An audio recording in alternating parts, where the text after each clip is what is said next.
Ooh. What's up, good people?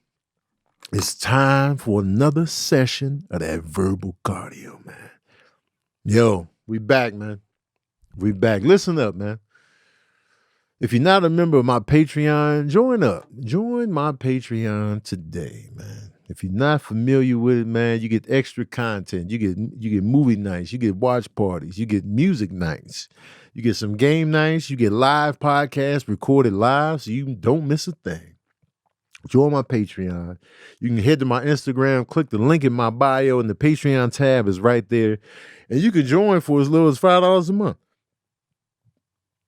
$5 a month to get extra content, extra hangout, extra silliness, extra deepness too. We be getting real, we be getting deep.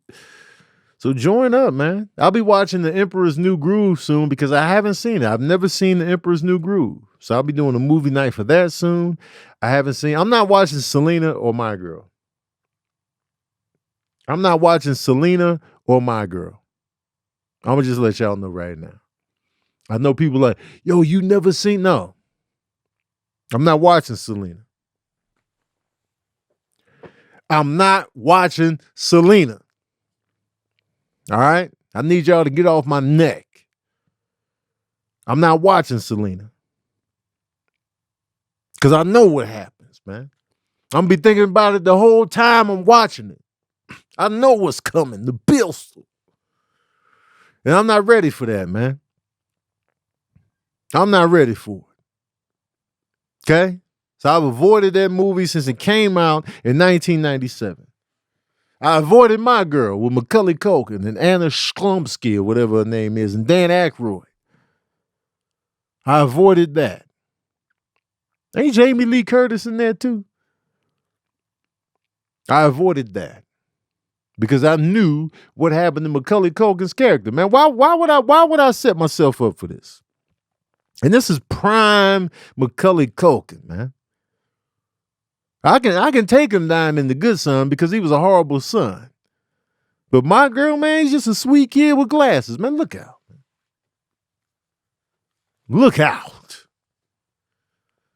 So it's just certain movies I'm just not watching. And I know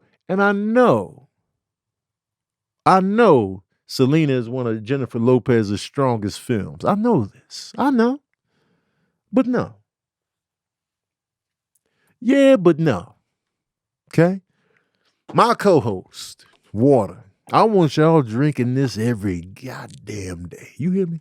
I want y'all drinking the water. I don't want y'all making no excuses. I don't want y'all complaining. I don't want y'all whining. I don't want to hear nothing about nothing.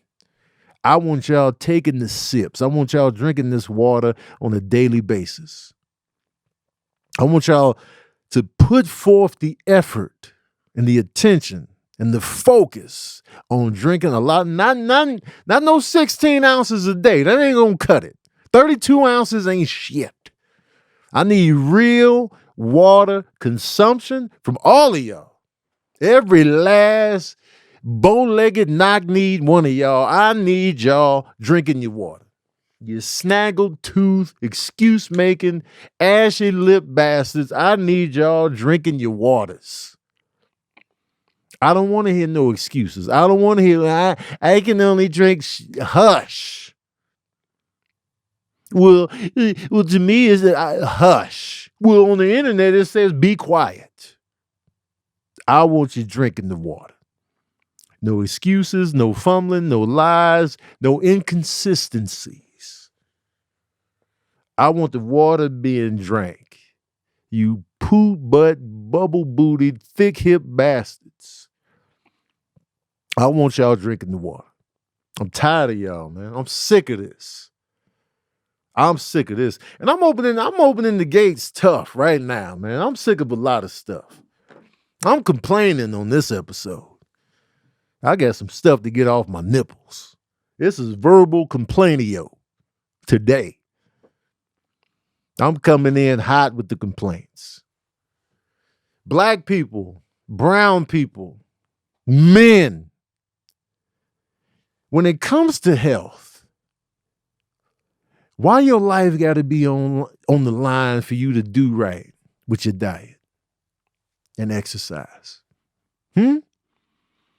Why your life got to be on the line before you make the changes you know you should have been made?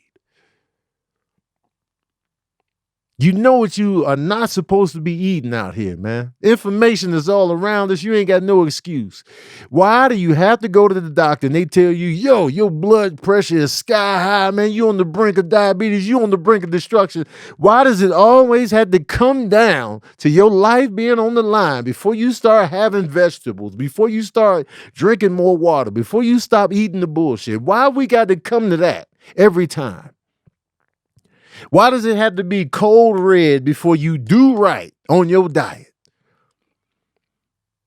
You take pride in eating the bullshit. You clown people that's doing better in terms of what they putting in their body. You clowning everybody. You eating twigs and soil. I've been that guy. You eating twigs and soil. But then when you start eating better, you feel better. You look different. You look better. You're moving better.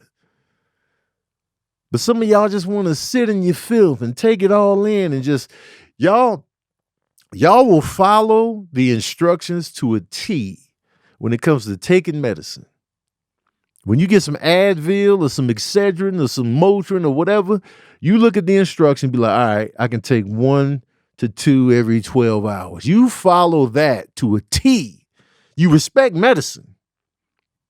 But when it comes to the food you take in on a daily basis, you making all kind of excuses. You all of a sudden know more than scientists and doctors. And then you just eat the bullshit and be like, I'm going to be all right. When they're telling you, no, this is bullshit. And they be like, no, I'll be okay. It's good. It tastes good. There's nothing wrong with me. I had a clean bill of health last time. Like your clean bill of health won't run out. I'm sick of y'all, man. I'm sick of y'all. Your life got to be in danger before you start making the steps, before you start making the real changes. You're going to die in 2 months if you keep this up. Oh, okay. Okay, doc, I'm going to change my ways. You always got to get pushed to the brink of destruction before you make the change. Make the change anyway. You know what you're not supposed to be eating. You know you're not out here supposed to be eating the filth and the fried and the filth-flooring filth that you're taking in on the day-to-day. You know you're not supposed to be eating out every day of your goddamn life. Every time you eat out, they tell you about the calories, but they're not all 100% accurate. They're not including everything, and they're not telling you about the saturated fat, the amount of sugar that's going in there, the added sugars. You don't know none of that. You just know, oh, okay, if I get this bowl, it's going to be 810 calories. Yeah, but what's that fat looking like? What that sugar looking like? How much you adding in there? How much sodium we talking about? Y'all don't care about none of that. And you think because you're young, you be like, I can eat whatever, and then I'll just tighten up on the back end. You might not make it to the back end. Or the damage is already done by the time you get to the back end.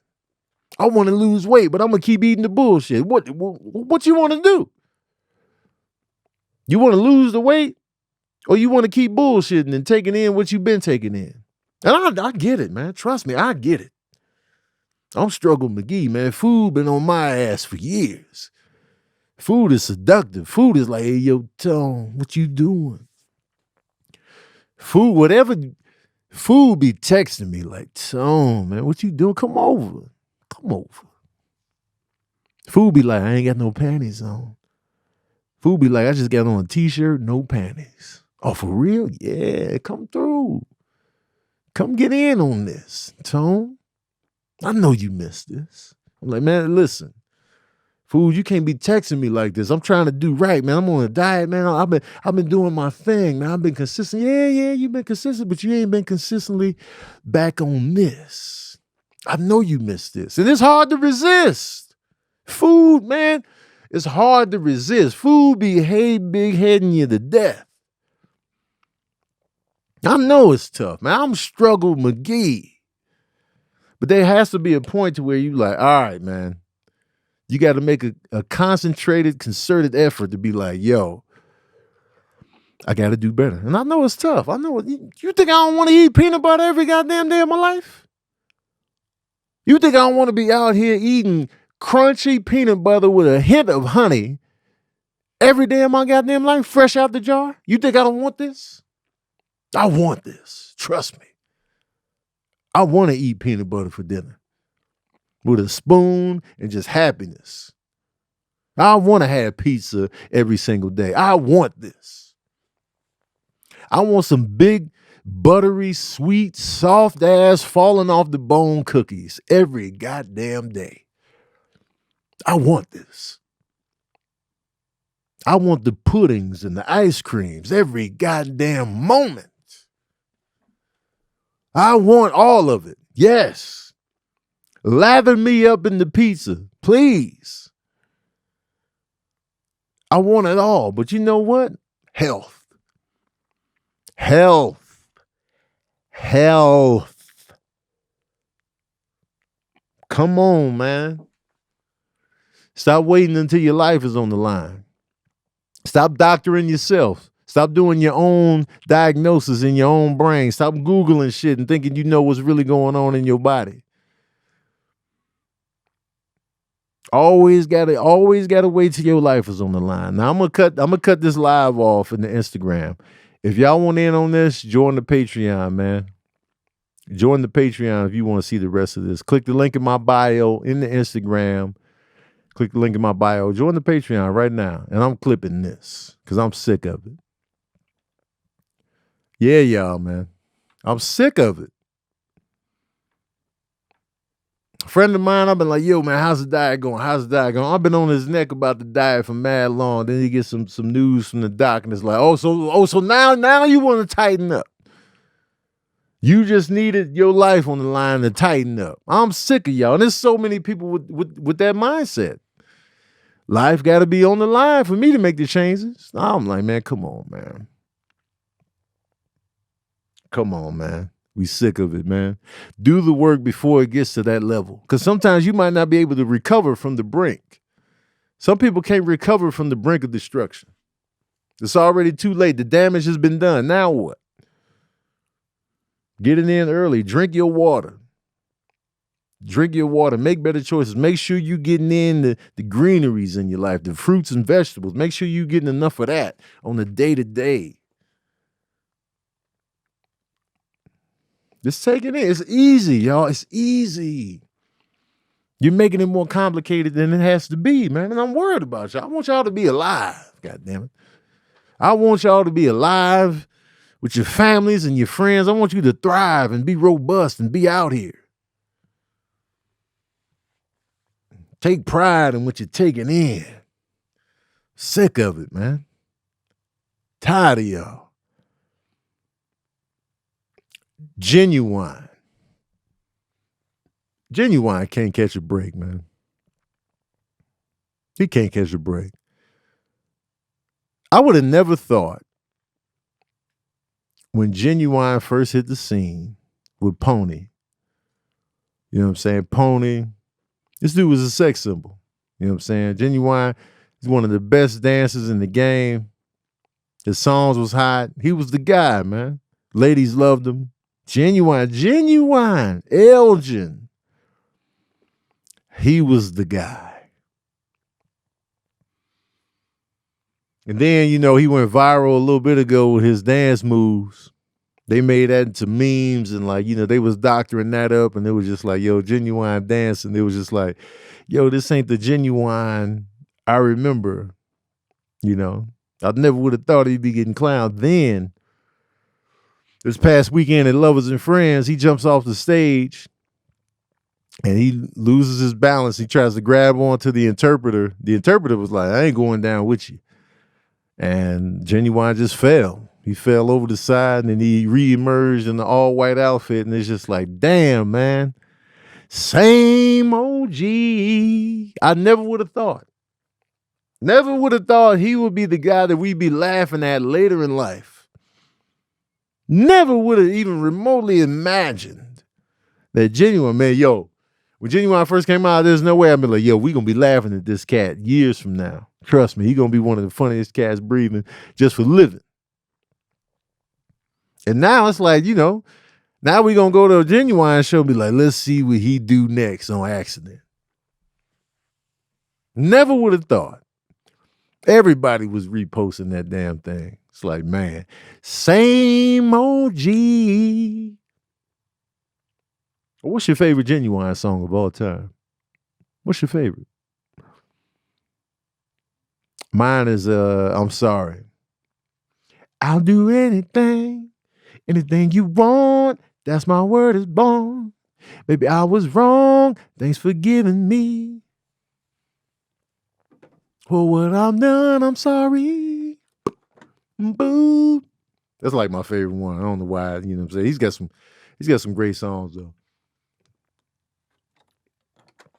But I'm sorry, man. That was my shit, man. And I'm sorry that you failed, Ginuwine. I'm sorry that you fell off the stage and everybody was reposting it. I'm sorry it went viral. I'm sorry I also contributed to the reposting and the shenanigans.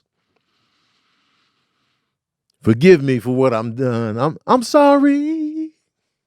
Boo. Shout out to Jade. Jade has a podcast show called Blockbusters, right? And it's about, talking about, it's called the Blockbusters podcast. And Big Ja and Multi-Toned, Tony Price, they talk about like the black classics, the black classic cinema and black movies and stuff like that. Also, side note, and I'm going to clip this, to my white peeps,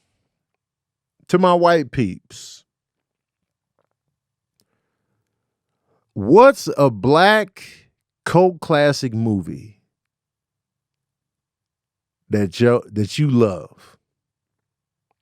To my white peeps, my white individuals, what's a black movie that you love? And also, what's a black TV show that you love? I want to know from my white peeps. I want to know what you love on the black tip. Because there's plenty of white shit that we love as blacks. There's always some white movies we can come around the corner with and be like, yo, this is my movie, this is my movie, this is my movie.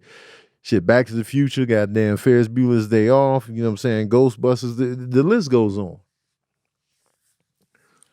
Lord of the Rings and shit, Goodfellas and shit. But what's a black movie that y'all love? I want to know. And not just with a black lead, like Beverly Hills Cop don't count as a black movie. I'm not saying something with a black lead. I'm talking about a predominantly black movie. What y'all loving, man? I want to know. Let me know. So in the Blockbusters podcast, Jade said that Boomerang is the best soundtrack ever. And although the Boomerang soundtrack is fire, I argued that Waiting to Exhale is a superior soundtrack. I also feel that Love Jones is a superior soundtrack.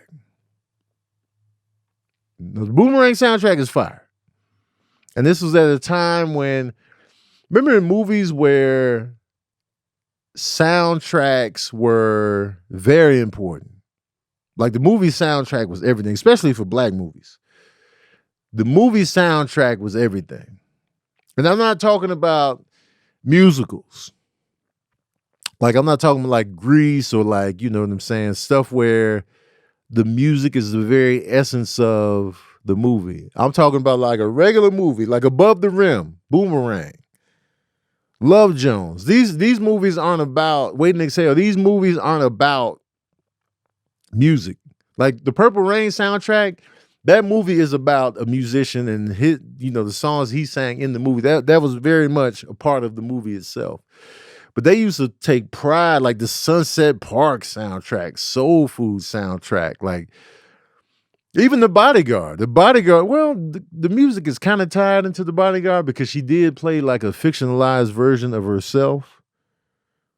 So it's kind of tied in it. The Love and Basketball soundtrack, another good soundtrack. But I feel like outside of like Purple Rain, I'll take Purple Rain off the table. because I feel like, he was actually performing these songs within the movie. But I feel like Waiting to Exhale is the best soundtrack of all time. Not counting like musicals like Grease and like, Little Shop of Horrors, not counting those type of musical soundtracks, but I feel like Waiting to Exhale is the best soundtrack of all time. Because I know there's some good soundtracks out there. I hear you, Black Panther and all that, but for pure track for track, limited skippability, I gotta go Waiting to Exhale, man. Waiting to Exhale has 16 songs. I'm skipping one. I'm skipping one song on that whole soundtrack. And that's not even a definite skip. It's just like, I could skip this one. And there's not many albums, period, that I can say that about. 16? And I'm just letting it rock? I gotta go with Waiting to Exhale, man. Top to bottom. Top to bottom. We starting out with Waiting to Exhale, Shoop Shoop. And we ending with Count on Me Through Thick and Thin. The friendship that would never end. When you are weak, I will be strong. Count on me to carry on. Call on me and I'll be there. Don't be afraid. Please believe me when I say, count on me. Bars, man. Bars. Top to bottom. Put the L in there. Top to bottom. But I'm interested to know, what are some of your favorite soundtracks? Remember, Chatsworth, give me the this or that. Give me the this or that. Let's do the this or that's in this episode. People are asking me about the writer's strike. Here's the thing about the writer's strike. Writers are everything. Writers are everything. Think about all the shows you love, that you watch, that you enjoy. Writers are the key ingredient. Yes, we look at the actors and the performances, but at the end of the day, without these writers creating the stories and writing the dialogue, the actors are just standing around waiting for the next goddamn gig. The writers are key. Pay them. Money up. Give them the money, man. There are no shows without the writers. You're just going to be watching reality show fluff. And even these reality shows got writers. You just going to be watching fluff. Respect these writers, man. Pay up. We need people writing them scripts, that wordplay, that dialogue. Think about Abbott Elementary, man. The writing is so good that the actors make it look effortless. That's because the writing is fire. Better Call Saul, The Wire, Game of Thrones, whatever you're into. The writing is key, man. Respect these writers, man. Whatever money they want, pay up. Pay up. Whether it's streaming, whether it's network TV, pay the goddamn money to these writers, man. They deserve it. They deserve it, man. Let's go, man. I support the strike. They weren't even asking for that much money either, man. It was crazy. They were like, man, we really want to get more percentages. Can we just get 3%? And they was like, what? And they counterclaimed everything and was like, no, we don't want to do none of that. And they bringing in billions of dollars every year. Easily off the streaming stuff. These writers make no percentages. It's like me and you in the music realm, right? Right. Me and you make a song together, right? Mm. And we dropped it way back in the day. Right. And now we trying to do something now. And the label like, y'all not getting none of this money off the streaming stuff. That's basically what's going on. They might have got paid up front then, and then they did their stuff, and they're still not getting paid a lot. I think a lot of people think writers get paid a lot because it's the film industry and stuff. Like, no, they don't. They make a lot less money than people think. And then they got to work, and like you're in Los Angeles. Like, you got to be here to work on these shows. You got to live here. It costs a lot of money. Right. But they weren't asking for a lot of money, and now that the stuff has been shut down, they're starting to lose money because of the productions have to shut down, and they already upfront the cost or whatever. But the problem with I'm with the writers with the strike. I want them to strike, and the strikes lead to other things down the line. Like other people see it and they get inspired and start fighting and stuff like that. Right. And I want them to strike. The problem is that people still need money, and I think that the corporations are banking on people like, y'all got to come back to work eventually, or what you gonna do?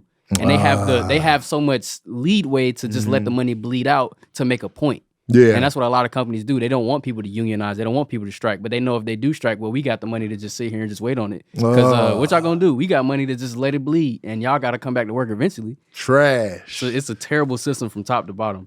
Trash. Dirty dogs. Just gonna sit there and watch us bleed out. The backbone of everything that's put out. You dirty bitches. Bastards, man. You know what I was thinking too? Like, man, a writer can really fuck you up too as an actor. If they ain't feeling you, they can write you some shitty, some shitty dialogue and shitty storylines. You be like, man, give me something juicy. Nah, man, fuck your couch. This is what you talking about in this scene. How come I'm only in like 2 scenes in this episode? Hey, it's the story. It's the script, man. It's the script. Damn. All right, let me see what kind of questions y'all got up in here. Kobe Maguire. Okay, last time I asked you Denzel or Will Smith, you said Denzel, but once you went down their movie list, you said you'd have to get back to me. So, Denzel or Will? First of all, Kobe Maguire, you ain't shit. You ain't shit, Kobe Maguire. Kobe Maguire, you ain't worth a damn. To make me have to sit here and listen to this. Okay. Denzel or Will Smith? Now I got to lean into, I'm a movie guy at my core. Movies is life. So, even though I love the Fresh Prince of Bel-Air, okay, if I had to lose the Fresh Prince, okay, so be it. But then Bad Boys, man. Bad Boys was my shit, man. I gotta go Denzel. I just gotta go Denzel. At the end of the day, Malcolm X, Man on Fire, The Hurricane, Glory, Mo Better Blues, He Got Game, Training Day, American Gangster, Out of Time, Deja Vu, Unstoppable, The Taking the Pelham 1, 2, 3, The Magnificent Seven, Equalizer, The Equalizer 2, The Pelican Brief, Philadelphia, The Preacher's Wife, Ricochet,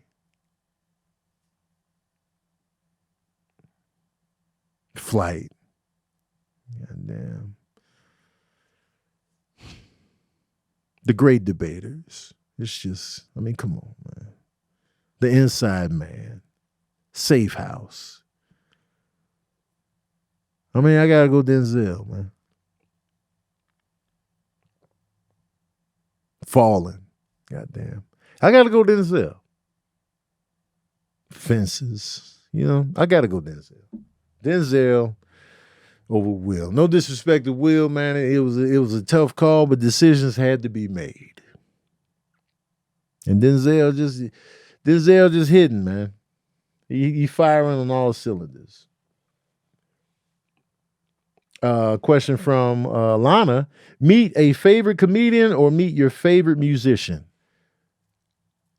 I would rather meet my favorite musician. Because I've already met Damon Wayans. I've already met Sinbad. The only one I haven't met out of my favorite 3, my holy comedic trinity, is Jerry Seinfeld. I have yet to meet Jerry Seinfeld. But if I can meet Sade, Helen, follow Sade Adu. If I meet her, I'm going to probably cry.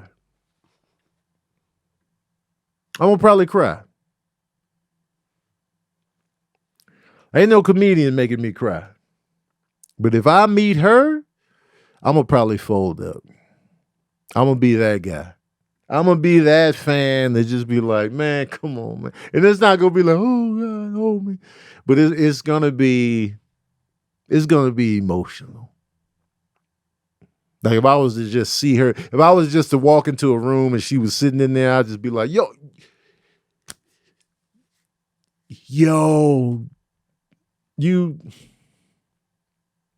I would fold up.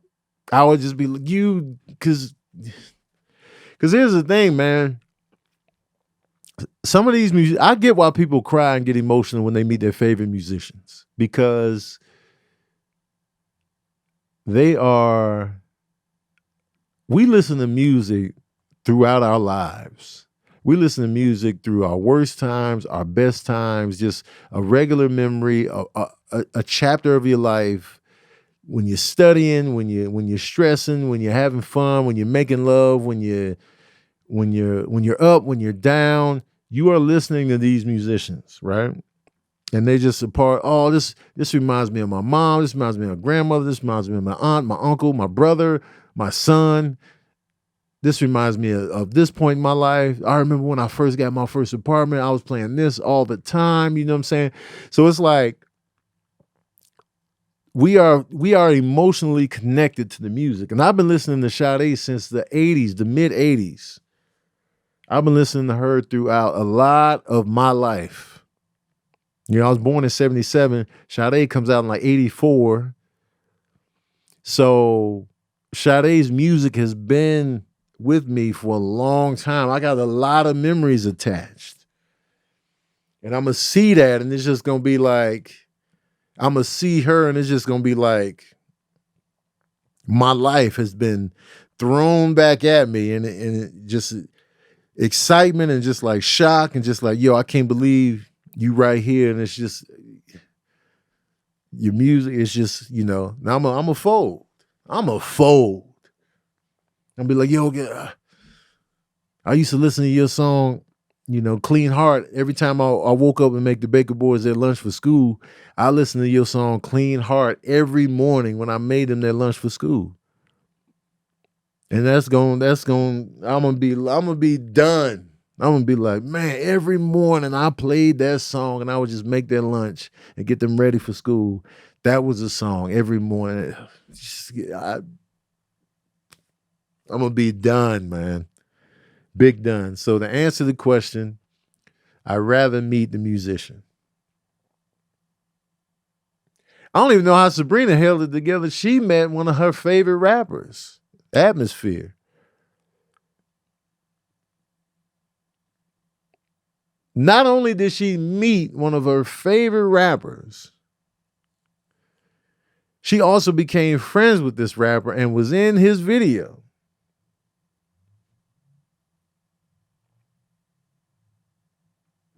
You know what I'm saying? So it's just like,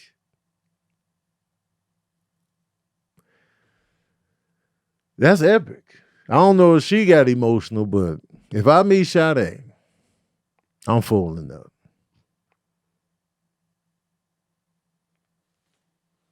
You bet Jerry too in denial. I'm folding up, man. So yeah, the favorite musician would hit harder for sure. For sure. Miss Ma'am asks, beans or no beans in your chili? Let me tell you something right now, man. The beans are the backbone of chili. I feel like, and this is just me, I feel like if you ain't got no beans, you ain't got no chili. The beans are more critical than the meat. Whatever meat or non-meat you put in there, I feel like the beans are the critical ingredient for it to be chili. If you saying that this chili, it needs to be beans in there. Or else it's just a sloppy Joe mix, or it's something else. If you ain't got no beans in there, it ain't chili. The beans are the primary focus of chili. They the star of chili. I know the ground beef and the ground turkey or whatever you putting in there is getting a lot of the shine. But the Beans write the hits. The Beans wrote that. They wrote and directed that. You know what I'm saying? So beans for sure. So if it ain't no beans in there, I'm not eating chili. I'm just eating meat sauce or whatever you want to call it. I'm just eating a bowl of just meat seasonings or whatever. Beans are the primary ingredient in chili. Primary. Then the chili season, the chili flavor, then you can throw in the meats or whatever. So low key, whatever meat it is, whether it's ground beef, whether it's ground turkey, whether it's Gardein, whether it's whatever you putting in your chili, vegan or non-vegan, whatever meat that is, I feel like they rank third. I feel like it's the beans, the chili seasoning, whatever that may be, and then the meat, whatever that may be. So yes, beans in my goddamn chili, for sure. G. Lowry asks, Pharrell or Dr. Dre? Damn. Going for the jugular, huh, G. Lowry? Piece of shit. If I call you a piece of shit, that means you ask a hard-hitting question. I feel like I know Amir's answer. I don't want to answer. But if you did, I feel like you would lean Pharrell. Probably. But Dr. Dre been doing stuff for quite some time. I feel like just more recently, though, I'll say past 15 years, he's been pretty quiet, production-wise. Dre? Yeah. Yeah. 100%. For sure. But personally... But the years before that, 80s, 90s, early 2000s, definitely a force to be reckoned with. Man. So since this is a personal question, and I'm not looking at the game and the impact, I'm not looking at the greater, in the greater surrounding areas. This is my personal pick. I'm going Dr. Dre. On the strength of personal airplay for me. From the NWA joint to his own Chronic album, to the Doggy Style album, to the work he did with 50 Cent, to the work he did with Eminem, to the work he did on his own, the Chronic 2001, to the beats he's done for various artists. Like as a whole, like when I listen to an album full of Dr. Dre beats, I'm more likely to like a whole Dr. Dre project than a Pharrell project. With a Pharrell project as a whole, I feel like I'd be skipping around a lot.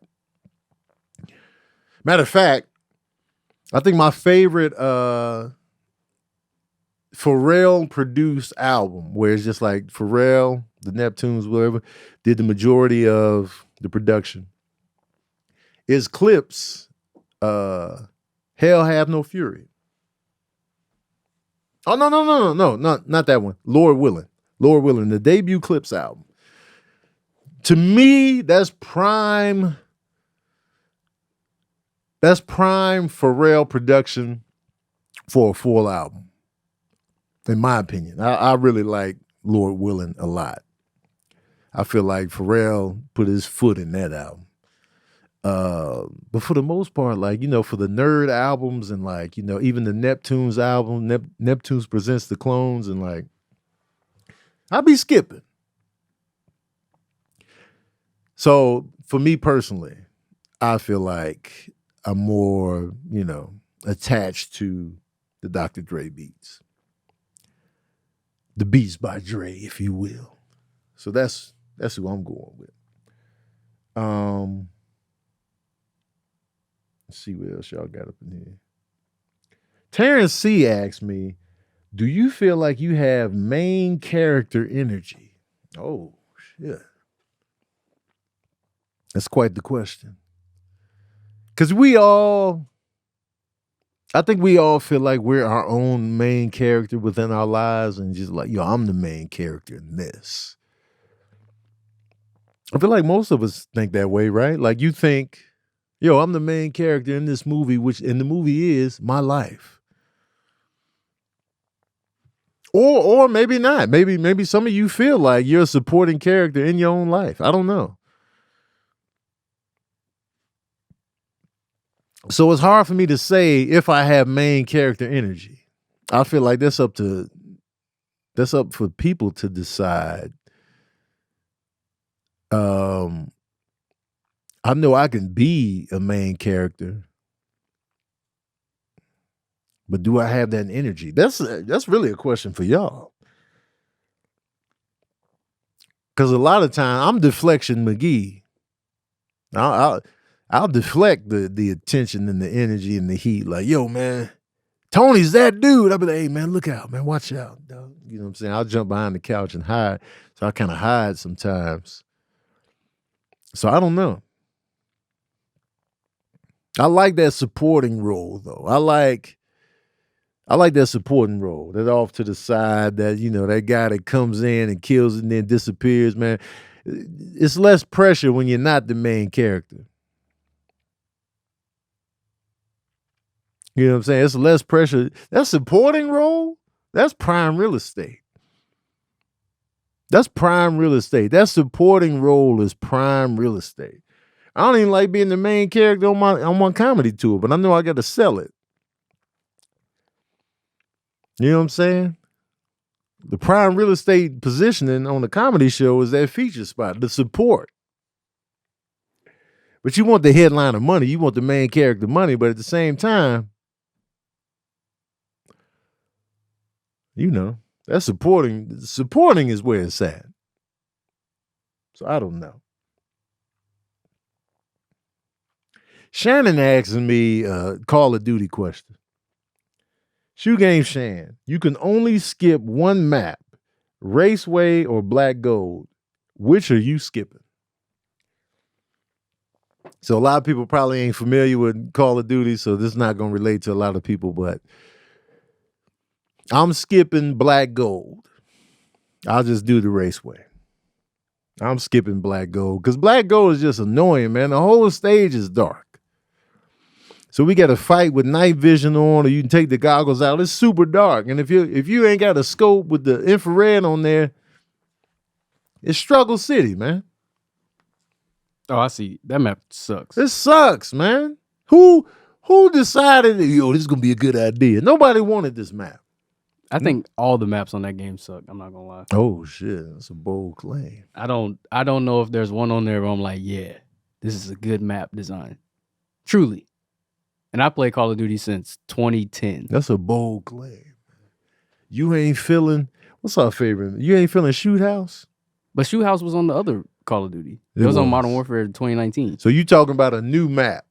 Yeah, even then, Shoot House was like, oh, yes. Like, it was like, oh, we finally got a good map. Even in that game, it was like, we finally got a decent map because in 2019, the map sucked then too. Yeah. Call of Duty maps have been pretty bad since at least 2013 or so. They've diverted from their usual kind of thing that they used to do because everything used to be 3-lane and people was like 3-lane suck, and then they went to these super dynamic maps, and now that they lost their luster, it's like I don't know where I'm getting shot from, or I don't know how this map is run, kind of thing. But yeah, I don't know. Modern Warfare 2 maps are the new Modern Warfare 2 2022 terrible. Shoot House is cool. Yeah, but even then, that's like a rehash, So the older maps are obviously going to be better than the newer ones. That's why they keep bringing them back. Yep. And no backing out. I'll do Raceway. If I got to choose between Black Gold and Raceway, I'll do Raceway. I don't like Raceway, though. Raceway's not terrible. It's not a terrible map. I don't like it. That middle part, though, I don't dance around in that. I don't dance around when they fix the car area. I don't play around in that area too much. But there is a lot of in and out. There's too much going on, man. I don't like it. Raceway, goddamn, and Black Gold are the bottom two for me. Somebody asks, no more telling jokes or no more listening to music? Damn. What's up with this question, man?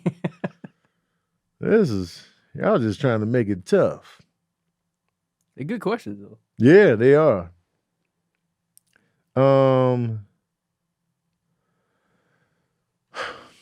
Well, the jokes are my livelihood. I don't make a living off music. So I would have to keep the jokes. But my soul will be on empty a little bit. Because I'm not getting my diet of music that I love. So I might change. You know what I'm saying? It might change me. I might be cranky or just like different, like sadder or something. But you know, the jokes is what keeps the lights on and the cats fed. You know, so I gotta keep the jokes. That's why y'all all know me. That's why you're here. Jokes. Even if it was voiceovers, there's jokes in those voiceovers. So yeah, man. Thanks for ruining my life in that question, man. Keeping in the jokes, man. JP asks, a Bad Boy reunion concert or a So Def reunion concert? Okay. So Def. Let's look at the catalog. We got Jermaine Dupri, of course, Bow Wow, The Brat, Criss Cross, Jagged Edge. Who am I forgetting? Escape. Oh, Escape. Them Franchise Boys, apparently. Oh, Anthony Hamilton? Oh, Anthony Hamilton. Damn. Okay. That might be the bulk of it. There's a lot of people named on here, I ain't gonna lie. Okay. That's pretty potent though. So Bad Boy, we got P. Diddy. Well, Biggie will not be performing, so we could take him off the table. So we got P. Diddy, Carl Thomas, 112, The Lox, Black Rob. Well, Black Rob passed away. Mace, Total, Faith Evans.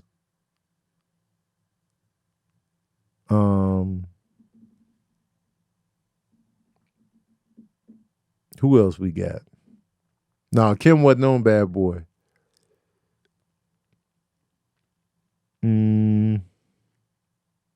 Was Mary J ever on Bad Boy? Nah. She used to be with Uptown. Oh, Craig Mack passed away too.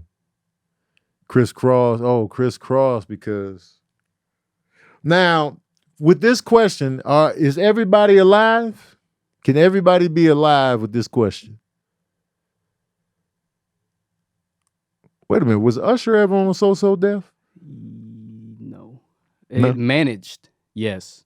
But okay. I don't know if, like, does that count? Because if it goes by, like, management, then we got some more people. It needs to say So Def.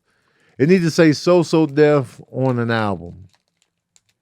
I don't think so. Because he was under, what's the name of that? Artisa, something like that. Arista?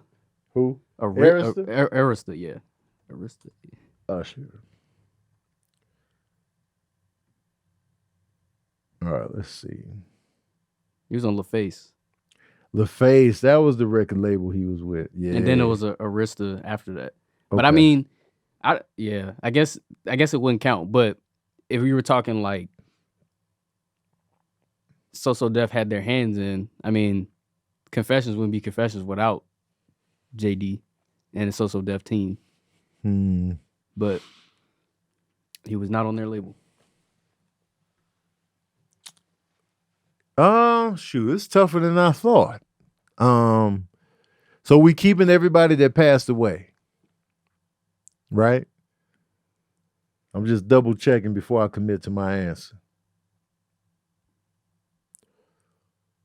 Everybody's alive. Okay. So with everybody being alive, I'm going to go Bad Boy.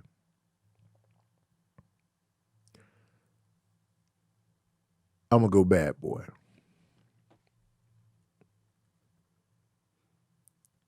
It's going to be tough, though. That's a close call because, you know, that So So Def lineup was potent. But Biggie, man, I want to see Biggie. Biggie and the Locks.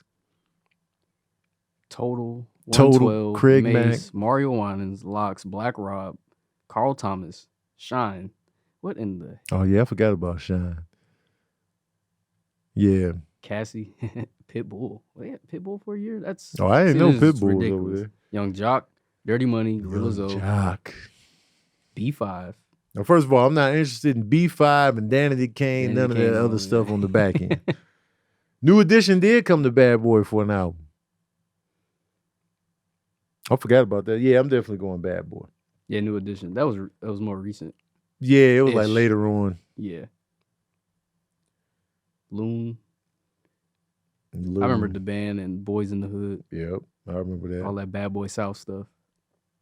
The short-lived Bad Boy South.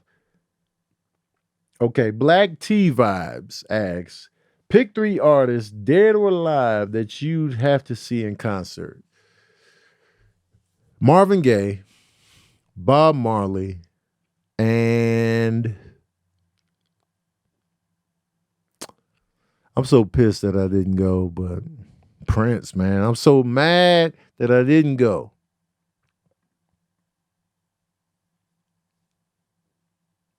Actually,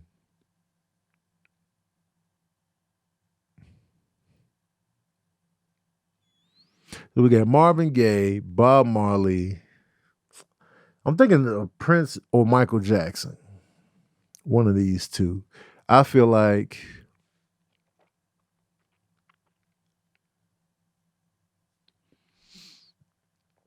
I'm going to go with Prince, man, over Michael. That's a really tough one. It's super tough, but just because I know Michael's he's going to give you top-notch production. His dance moves is going to be crazy, but I feel like for me, marveling at a true musician, Prince is just a force to be reckoned with, man. I'm going to be watching him. He going to slow it down. He going to speed it up. He going to be playing the guitar. He going to be playing the piano. He going to be dancing. He going to be all over the stage. It's going to be fine women over there. It's going to be women. He going to be with women that you really believe that he going to be with. You know what I'm saying? There's going to be so many different genres of music within that one concert. It's going to have elements of rock, elements of R&B, elements of gospel, elements of funk. It's just going to be like, it's going to be all kind of music just going on within that one concert. And it's just going to be like, damn. You know, it's going to be crazy hits. It's going to be just straight off the cuff. It's going to be like, man, he's going to be playing the guitar. You're going to be like, damn, I didn't know he was that good on the guitar. It's just going to be, yeah, I'm going to do Prince. Pause. Press play. Prince on that one. So Marvin Gaye, Bob Marley, Prince. Those are going to be my 3 right there. Who you got, dead or alive? I'll take Prince. I don't know why I went all dead, but just, yeah. Like, you gotta see. I mean, to be real, bro, people back in the day were just doing it differently. Yeah. I definitely take Prince. I want to say Mike. I'm gonna try to diversify a little bit. Mm-hmm. I do think everybody will be passed away though. 2, I might steal Marvin from you. Okay. I always like Marvin Gaye. Marvin Gaye is just. And for the 3rd one, I'm gonna switch it up. I'm gonna probably say Donna Summer. I really enjoyed Donna Summer's music. Donna Summer, man, she had some stuff. I used to have a crush on Donna Summer. I could see why. I remember that. I remember that album cover where she's sitting on a crescent moon. Yeah. Let me look at that album cover real quick, man. Donna Summer. Damn, man. Jimi Hendrix would have been a crazy one too. Oh yeah. You know who I would love to see that passed away? I would love to see Queen live. Freddie Mercury live? Bro? Yeah, Freddie Mercury was. Oof. I would love to see that live.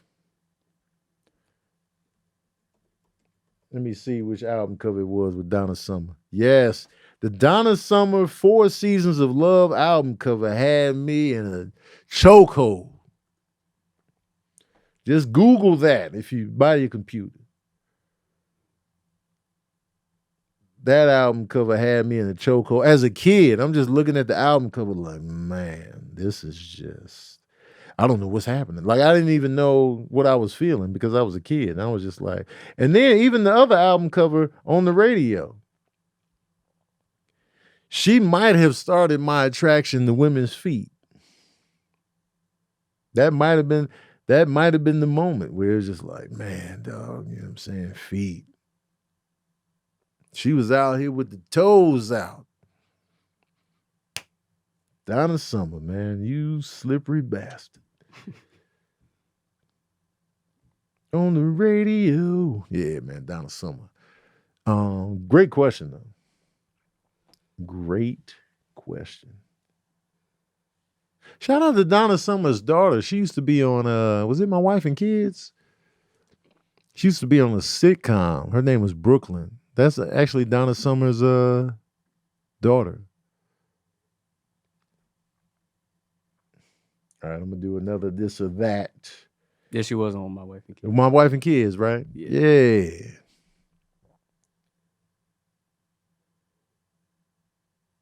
Okay, G. Lowry asks, would you rather have a Charles Barkley Hall of Fame career, no rings, or Robert Horry, rings but not a Hall of Fame career? Give me the Hall of Fame career, no rings. Give me the Charles Barkley. Give me the Charles Barkley. The rings, they don't really sum everything up because we're talking team ball. We're talking team ball here. So, you know, I could live with a stellar career, but we were never able to get a ring. But my individual stats are incredible. I could live with that for sure. Like if I was just a guy on the team, anybody could be on the team and get some rings. I was looking up a list of players who have like a lot of rings, and there was a lot of players I've never heard of. Because Bill Russell has the most. But between Bill Russell and Michael Jordan, there was a lot of players. I was like, who? What? Who? Who is this? You know what I mean? So, yeah, give me the Charles Barkley career, no rings. And I know, you know, other athletes with rings gonna throw it in my face, just like how Shaq does it for Charles. He always throws the fact that Charles Barkley is ringless in his face. But Charles Barkley's career and production and performance, man, he can live well in that. Allen Iverson's considered one of the greats. He ain't got no ring. You know what I mean? So Carmelo Anthony, great player. You know, I can live with being an all-star, legend, Hall of Famer, and not have no rings for sure. That's an easy answer for me. Easy work.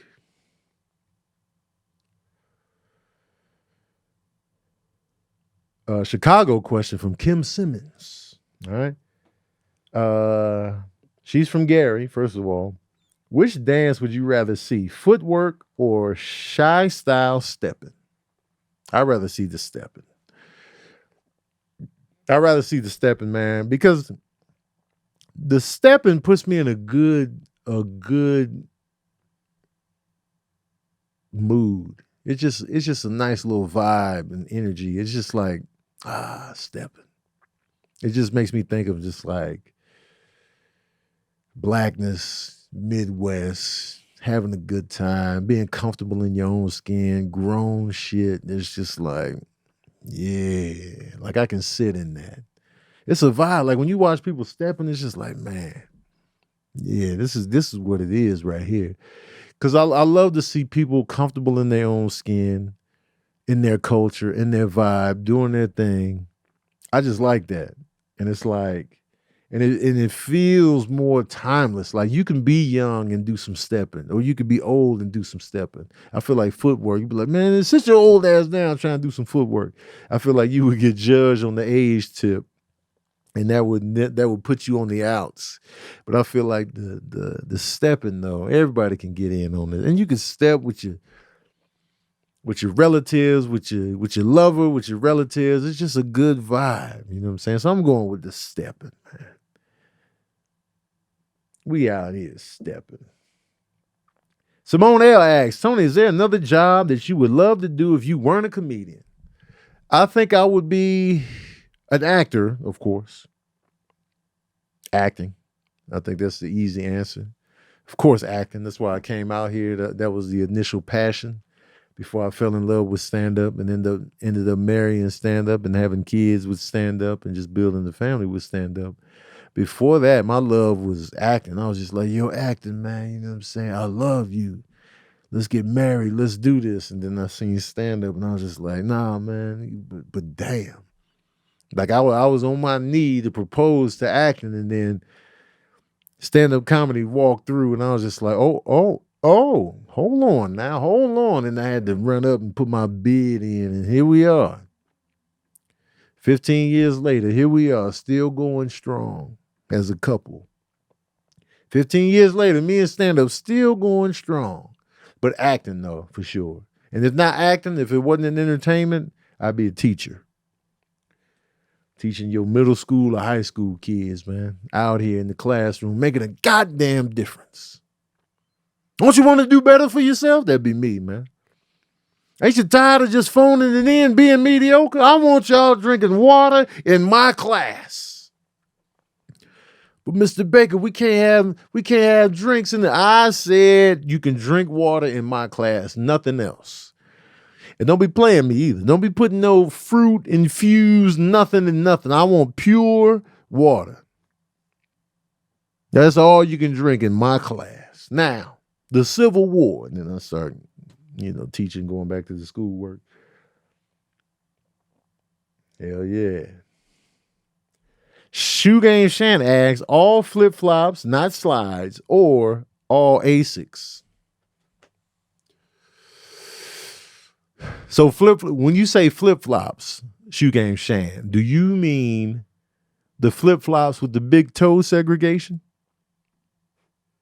Is the big toe segregated from the rest of the toes in these flip-flops? I'm going Asics. God damn it. You forced me into the Asics, Shan. You knew what the answer was going to be. I'm not wearing no damn flip-flops. You knew this. You set me up. You set me up.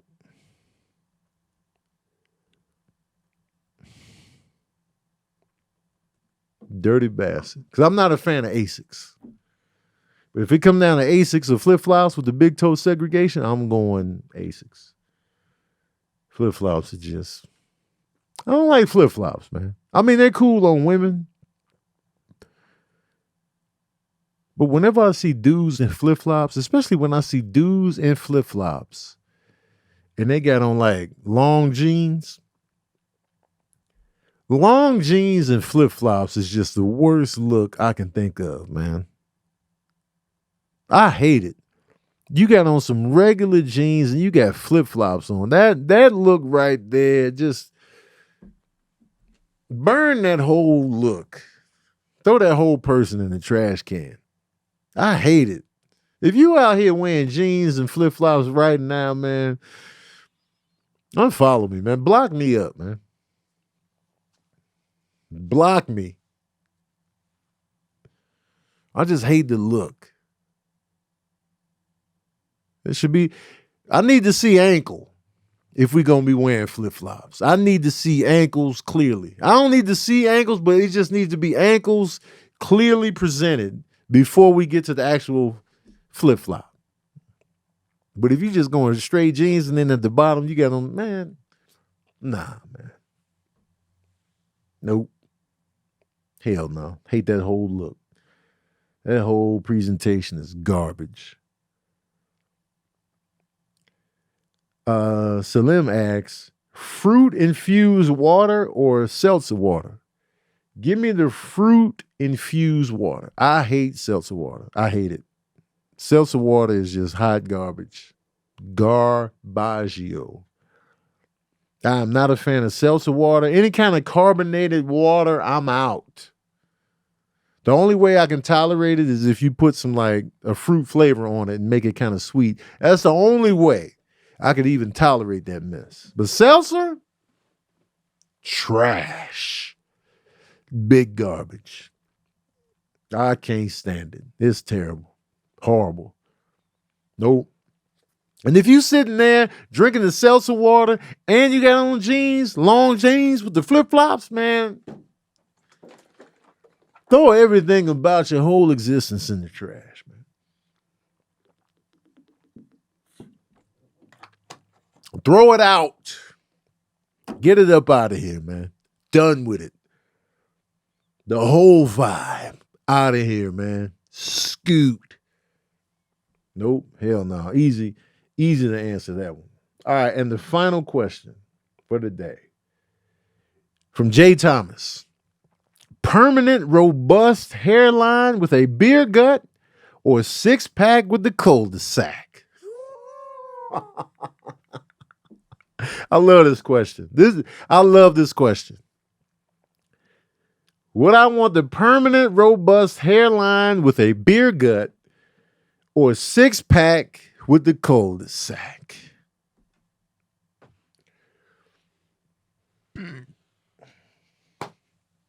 Damn.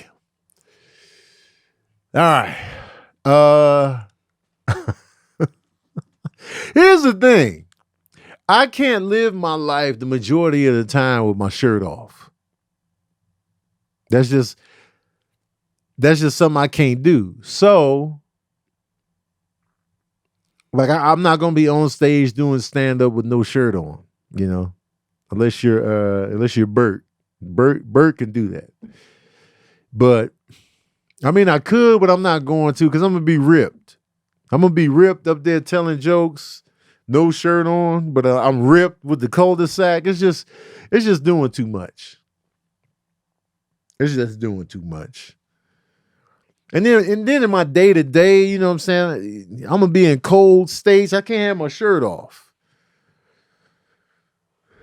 So I'm going, even though now when I tell y'all this, I sincerely mean it. I sincerely mean it. I love being bald. I love being bald. Like, bald is my favorite look for myself. So I'm not even interested in having a robust hairline, to be honest with you. But a cul-de-sac just looks mad ridiculous. If I'm out here with the cul-de-sac, because even if I had a robust hairline, I would still go bald a lot. I would just be shaving it all off. So it's like, I wouldn't even utilize a robust hairline like that. Yeah, I would let it grow out on occasion, but at my core, I like being bald. And what bald represents to me is acceptance. I have accepted my fate. Once my hair cashed out on the hairline, I was like, well, I accept it 100%. So that's what makes this question extra tough, is because I would love a six-pack. I've been wanting a six-pack my whole life. Now I've never gotten it. But I don't want that cul-de-sac. And then if I got the beer gut, I'm not even using the hairline. I don't care about the robust hairline. That's what makes this tough. I want that six-pack.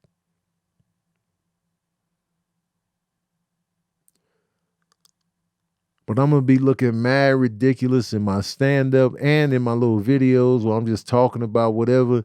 It's going to be the cul-de-sac. Give me the beer gut, man. God damn it. Give me the beer gut. Give me the beer gut and the robust hairline that I'm not going to use.